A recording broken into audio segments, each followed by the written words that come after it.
So remember, movement disorders are often mixed. So this man will have more than one movement disorder.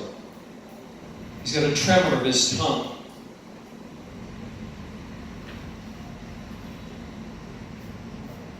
He's got a masked face. Actually, plug into here. See that?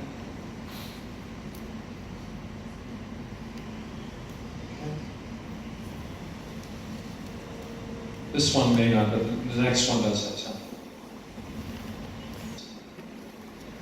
He's got some troubles with vertical gaze. Relatively young man. Slow horizontal eye movements.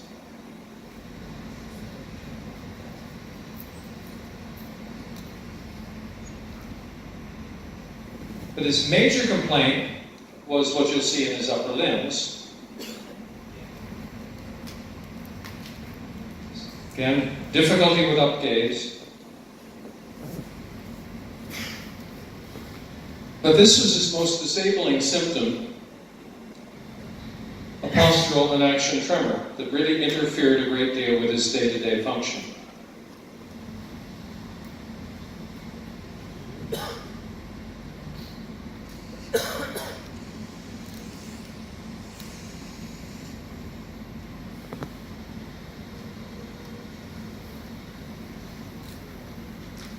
Okay, so let's move on. And this is his history. 39 years old. At 19, he had cognitive difficulties and had to stop school. He became slow in his early 20s or mid-20s, developed depression, was on SSRIs, and was treated with levodopa for what, as you saw, was his Parkinsonism, but his major disability was his tremor. Now try not to move with the same disorder. Up the ceiling. Okay. And now look at the camera. Again, a masked face. Significant difficulty with vertical gaze. Okay, good. Look at the camera. Look over at your mom. Difficulty looking horizontally now. Over at me. Head thrust to generate a horizontal eye movement. Try not to move your head. And look at your mom again. Good. And look at me. So that's helpful. Look at me. Pointer. Follow the pointer. Whereas his pursuit eye movements are better. So saccade movements appear vertical and horizontal. Follow. Good. Down. Very good. Close your eyes and keep them closed. Now open them quick. Now close them. And open them quick. Good. Some slowing of his eyelid openings. Difficulty with lower facial movement, I'm asking him to smile, just not moving his lower face normally. Very important sign. Difficulty protruding his tongue, and when he gets, he can't keep it out. But like the other patient I showed you, one of his most disabling symptoms was a postural action like this. Good. Okay, excellent. Just rest your hands down so the shaking doesn't occur when the hands are resting. Nothing at rest. Now it's not just tremor, you see some posturing in his hands as well. Hands like this. But here's where it starts to cause problems, with posture and particularly action. And then touch your nose. To the point that it would cause him to spill things and drop things. And you do it with the other side. So these are two young men with more than just posture and action tremor, but postural and action tremor are the major sources of their disability. And that might make you not think of the correct diagnosis.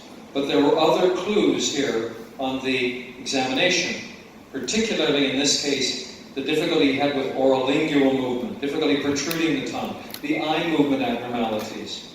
Both of these individuals have a dominant family history, and in fact, this is postural and action tremor as a major manifestation of Huntington's disease. And most people think Huntington's disease is a cause for disabling tremor. Most of the patients with Huntington's and tremor have what's called the Westphal or Westphal variant which is the akinetic rigid or Parkinsonian variant. And you saw that both of them had features of Parkinsonism.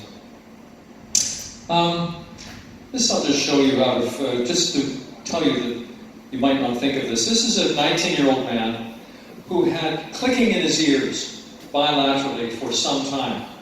Began at the age of 7.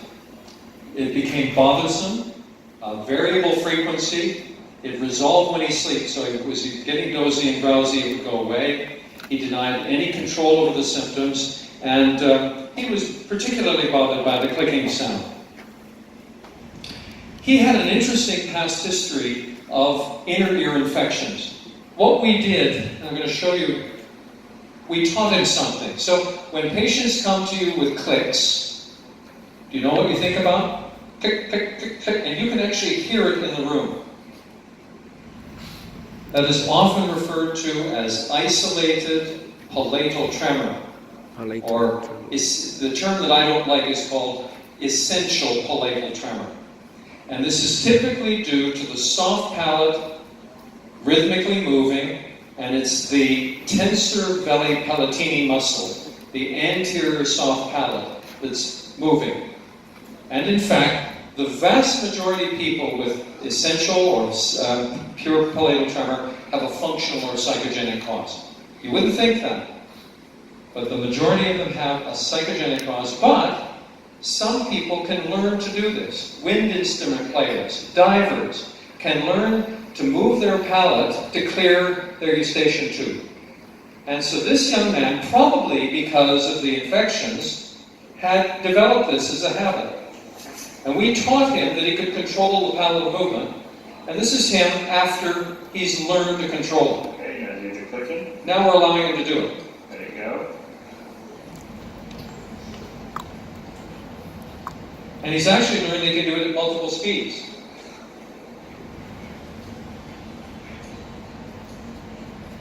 Okay, now, can you speed it up? Okay.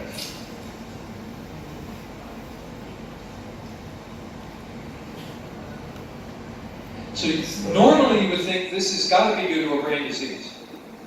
And when the levator veli palatini is involved, it is. That is secondary palatal tremor. It's usually due to a lesion in the central tegmental trunk. 3, 4, 5. The inferior olive on the side of the lesion usually is hypertrophic. You see this on MRI scan, usually flare. But this young man has actually probably learned to do this because of his inner ear infections. They didn't know that he was doing it at all. Now this, let's skip this guy. He's interesting too. We had clippers. I'm going to skip this. Oh, this is an interesting lady, just to show you. Probably read about this in the literature. This is a woman with corticobasal degeneration, and she manifests as alien limb. She doesn't want to do this. Her hand keeps coming to her face and wiping her face with the Kleenex. Is that like when your hand would come up to your face and take your glasses off?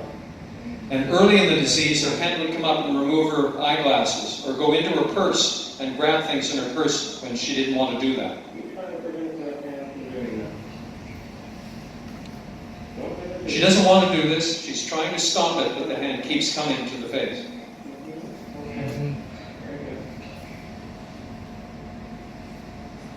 This is actually an uncommon manifestation of corticobasal degeneration. In fact, Alzheimer's disease causing corticobasal syndrome. We now talk about corticobasal syndrome with the pathology of corticobasal degeneration. It's a tauopathy like PSP as one form. And actually, alien limb is less common. What does this lady have? Movement disorder first. What's the phenomenology?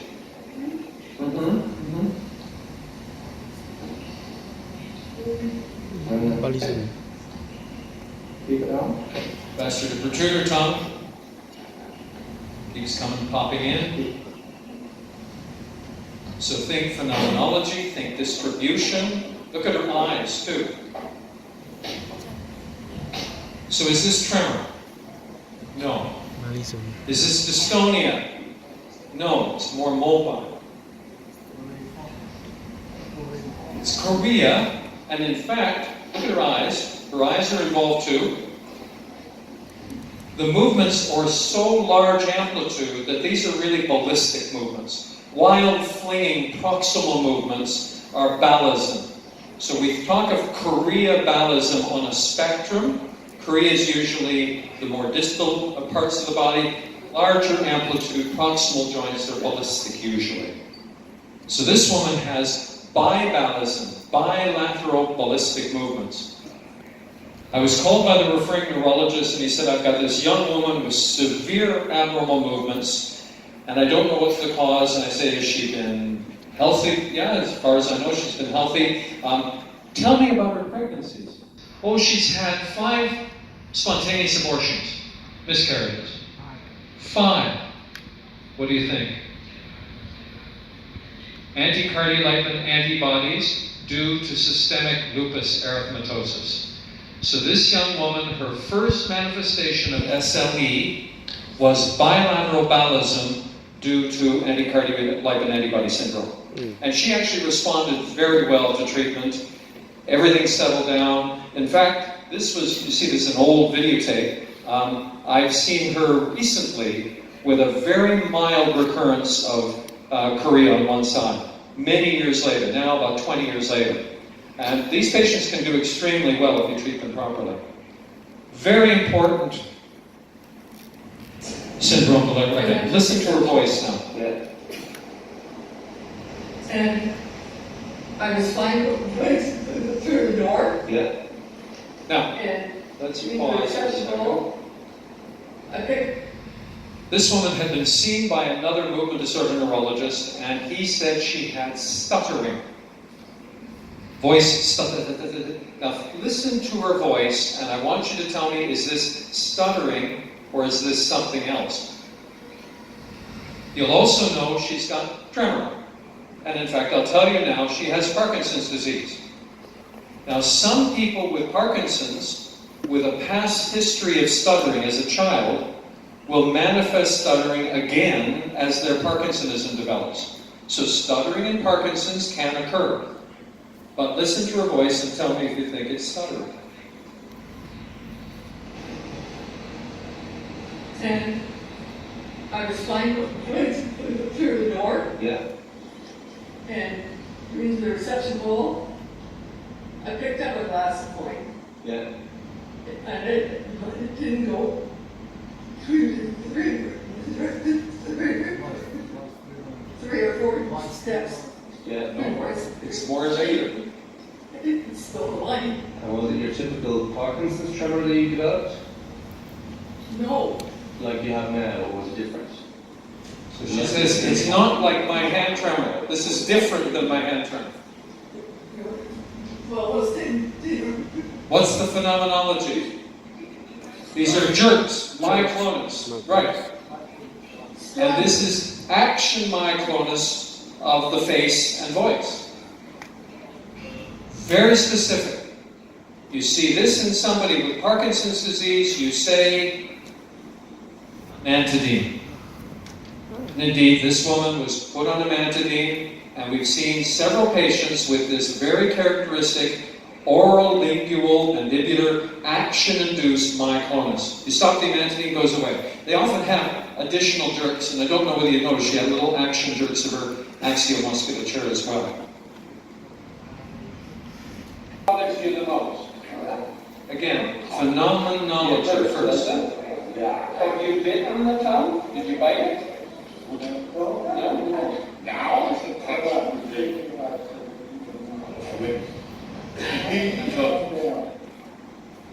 Have you had trouble? The movements are only in this part of the face in him, but they may be generalized.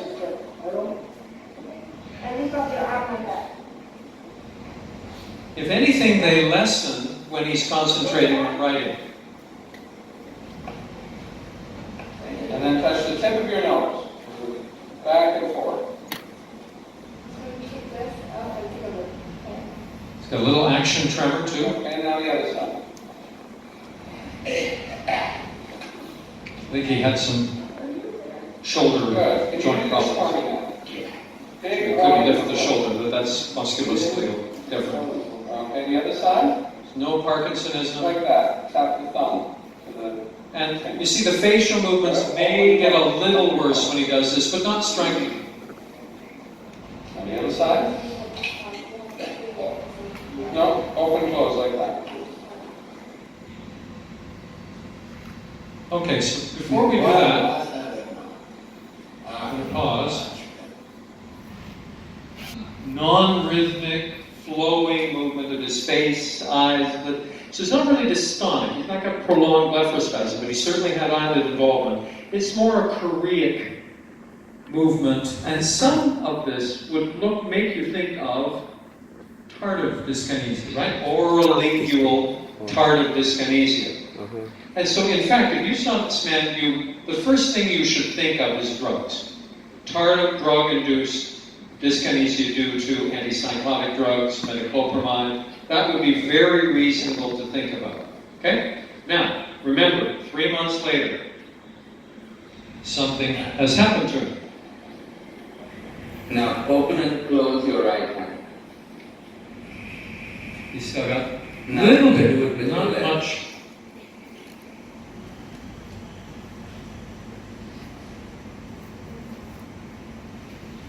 Now, unscrew the light bulb. But much On better, the other right? side. Now, Okay, so a couple points about tardive dyskinesia. Orofacial lingual dyskinesia, often much worse when patients perform activities in their limbs. So if you think you've got somebody on neuroleptics that you're examining and you think you might be dealing with a little bit of orolingual dyskinesia, have them open their mouth and perform a rapid alternating movement. And you'll often see the tongue start to wiggle or protrude. That's a very early manifestation of tardive dyskinesia. In fact, you saw a little bit of that here, but not that much. In fact, sometimes you wondered whether it dampened down when he was writing. What happened between the first video and the second video? He was treated. If he had tardive dyskinesia, we could have used tetrabenazine or another neuroleptic drug. Usually it's not just stopping the neuroleptics. If you have somebody with orofacial dyskinesia due to a neuroleptic, you stop the drug, often they will get much worse to begin with. They get a withdrawal dyskinesia or worsening, and then over weeks to months, it may take time for them to get better. So that's more typical of tardive dyskinesia. This man was treated with lactulose. Why? It had symptoms for 2 weeks, the orofacial movements, but also had episodes of confusion. No history of exposure to antipsychotics or dental procedures, but he had cirrhosis. Hepatic cirrhosis, hepatitis C positive, you see he's with hepatosplenic shunts, so you don't have to have liver disease, but this is much more common with cirrhosis. And in fact, big liver centers, if you have a big liver center in this city, they are seeing these patients. This is not that uncommon a problem, so you should be aware. And the first patient I saw with this had quite severe generalized chorea, and they often have a lot of orolingual involvement, and the clue is the episodic worsening when they get more encephalopathy. So the movement disorder is often much worse with encephalopathy. You treat the encephalopathy, lactulose in this case, and the patient improved. Okay, this is a 68-year-old man who in 2011 came to me for shaking in his legs. Left side was worse, and he noticed that there were triggers that worsened or brought it out. Trying to put his shoes on, or touching the again, figure out what the movement is. Now put your heel on your knee. Put the heel on that knee and just hold it in position. Tap it up and down. And now slide it straight down the shin. Little bit of irregularity, not too bad. And now touch the pointer, or touch the reflex hammer with the big toe. Okay? Put the heel, settle. Okay? Same thing, heel on this side, so the knee to the other. Remember, the the left side is the one that's most involved. He's having a lot of difficulty moving. And bring it down a shin. Now you might be tempted to say that's ataxic, but it's actually not. Okay? And lift the foot. It's jerking. If the foot Jerking. doesn't touch and it's jerking when he's attempting to make the movement. And you'll see it jerks in response to other things. Is that painful? It's not painful, it's just The sudden jolts that do it, but the jolts are not painful. no, it's not painful. Okay. Back down. Heel to knee, then just do it once more.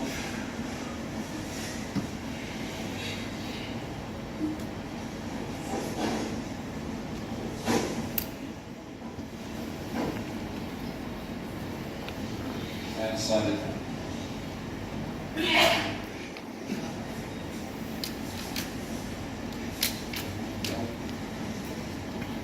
So I'm touching his feet, right side not much.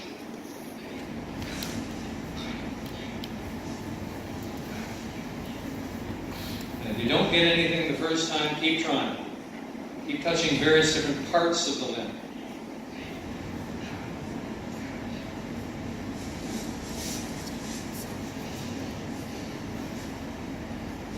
So touching the medial side of his leg is much more sensitive than the lateral of the sole. Whereas there's not much here. So a little bit on the sole of the foot.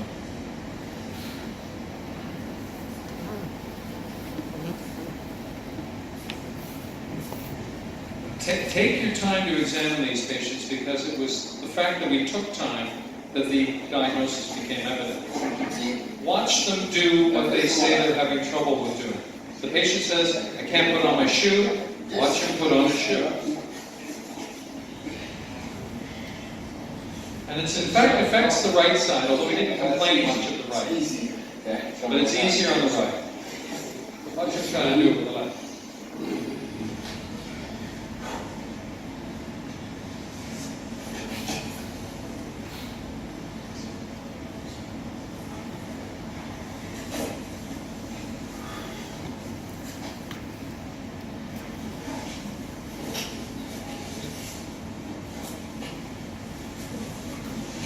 Okay, do that one more time. Sure. May as well be symmetrical. It should take them off. So again, you're very tempted to say this is ataxic, but it isn't, and I can tell you why in a minute.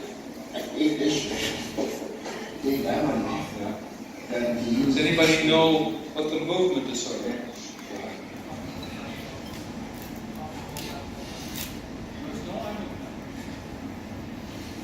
But it is myoclonus. So this is stimulus sensitive, sensory stimulus, and action induced myoclonus. So this is probably a cortical form of myoclonus. But it's very selective in its lower limbs, which is especially interesting. You'd have no trouble getting the diagnosis if this were generalized. But it isn't. And he spent about 5 years, I think roughly. He can walk well, but in certain times, especially remember coming downstairs, I think we actually showed him coming downstairs. He can do all of these things well without trouble. Here we go. Okay, come on back up.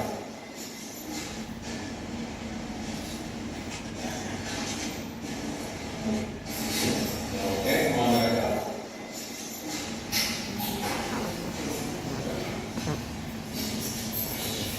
So he climbed upstairs normally, but he has to go downstairs one at a time because of the jerking. Try leading with the left. If he leads with the left, it's especially problematic for him.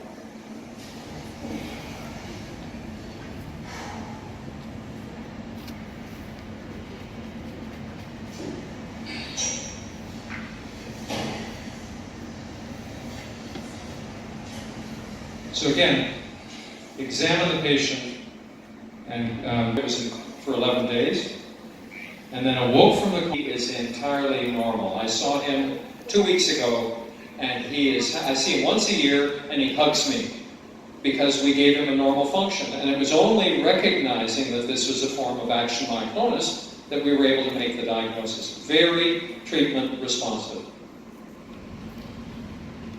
This is a patient that came to us with very severe myoclonus.